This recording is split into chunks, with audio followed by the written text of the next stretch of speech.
taken photos sort of as a hobby since I was young. As a kid, I was torn between art and science. I did a PhD in conservation biology. So I became a conservationist first, and that took me to these incredible places, the rainforests, the savannas, to work with wildlife. And that was sort of my vehicle for indulging my photography and bringing back images of these species in these places. I work as communications director for a non-profit called Global Wildlife Conservation, which protects endangered species and wildlands around the world.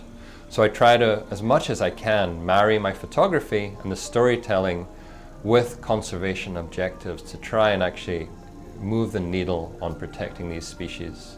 In recent years and decades, there's been an incredible increase in the sort of awareness of the general public about endangered species and this current extinction crisis that we're going through. And I think photos and visual stories have an enormous role to play in that. The whole idea behind National Geographic is to inspire and educate, and they do that through very powerful visual storytelling. You think of National Geographic, you think of the photographs. And I think a single photograph can have an enormous impact on people. When I'm shooting, it's trying to translate this personal experience, this moment, into something with universal resonance. And I think being here and seeing them on the wall and seeing people's reactions to them is really rewarding, because you realize that you can share that moment. And when you see them on this scale, and it's almost like you could walk into that scene. And that's really incredible for me, to have other people feel that they're there. And someone pointed out today at the gallery that a lot of my images have an animal that is making contact with you in the image. Even if it's not all of them are, but you have that sort of, that animal that catches your gaze, and you find you're staring straight at it. In recent years, rhinos have been subject to an incredible spike in poaching. And the horn of the rhino is the most valuable substance on Earth. It's worth its weight in gold or more. And as they get poached and rarer, the value of the horn only rises. So I think it's really important to capture this moment in time where you have these rhinos with these incredible horns, because in 10, 20 years, this may be a rare thing to see. Southern white rhino is actually something of a conservation success. It was on the brink of extinction, and it was actually brought back to about 20,000 individuals in all of Africa. So when I'm deciding whether an image works better in black and white or color, because I do work in both, it's really looking at the sort of the tonal range in the image, whether color adds something or whether it distracts. I think an image like the rhino, it's so powerful. You just have that detail, that granular sort of detail. You don't need color there, and a rhino is gray. And some of my other works here at the National Geographic Fine Art Galleries, such as the giraffes on the plains, I think when I get a sort of very brooding sky and that sort of dramatic lighting and the pattern of the giraffe, for me, just works very well in black and white, because you have the contrast. It's remarkable how often I'm in the field in the middle of the day with the bright, clear blue sky, and people are like, oh, it's great light for photography. But for me, the most interesting light is at the edges of the day. It's when you really have to push your gear to its limits, when you have the last vestiges of light, or the right before the sun comes up, and you get this magical soft light.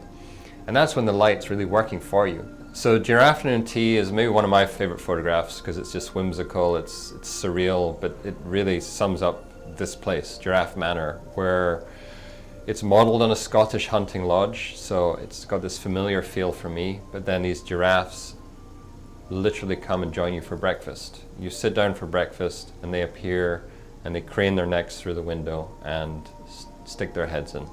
The Giraffe Afternoon Tea was actually shot on, I think, my 5th or 6th visit to Giraffe Manor, and it was just a moment that happened while I was sitting down for breakfast, and just happened to capture it. It makes me smile. It's just one of these images that I think again in black and white, it sort of makes it timeless in a way. You don't need color for that image. It's sort of this timeless moment. Zebras for me have always held appeal. They just have this striking pattern. I've always found them incredibly photogenic.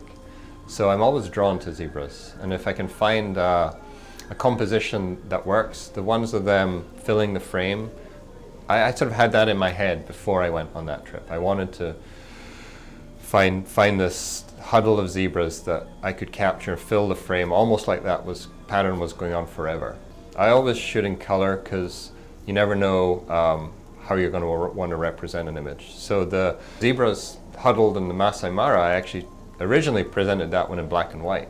It was suggested to me that it would work well in color for the galleries because it's a vivid blue, and that was shot during the migration, so the Great Migration through Masai Mara. And the Masai Mara is just an incredible place for me to shoot because it's such a vast wilderness that you never know what you're going to see. So you go out every day and you never know whether it's going to be a leopard, a huddle of zebra, ostrich, lions. So it's that element of unpredictability is incredible. So the last stand is southern white rhinos huddled under a tree. To me, this just captures a rare scene of so many rhinos together. So the southern white rhino is a social animal compared to the black rhino. So you do get these huddles of females with calves. To see so many rhino together in one place is something that I'm not sure my son will have a chance to see, as sad as it is to say. So to capture something like that, to me, is just, it's an incredible honor to be able to witness that and to be able to capture and share that. Giraffes, for some reason, don't get the same amount of attention that rhinos, elephants, some of the more iconic species do. They slipped onto the endangered species list in 2016. There's less than 100,000 of them in the wild. They were just split into 4 species instead of 1, so each species is actually even more threatened than we thought. We have to keep our eye on the ball of these species that are slipping onto the endangered species list, that aren't getting the attention they deserve.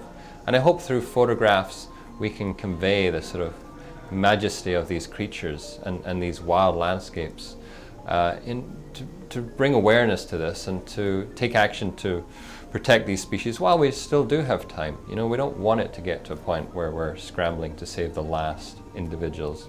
You know, I want to be able to take my son to experience these places, these species, and I want to hand over to him, you know, a world that's as good or better than the one I inherited.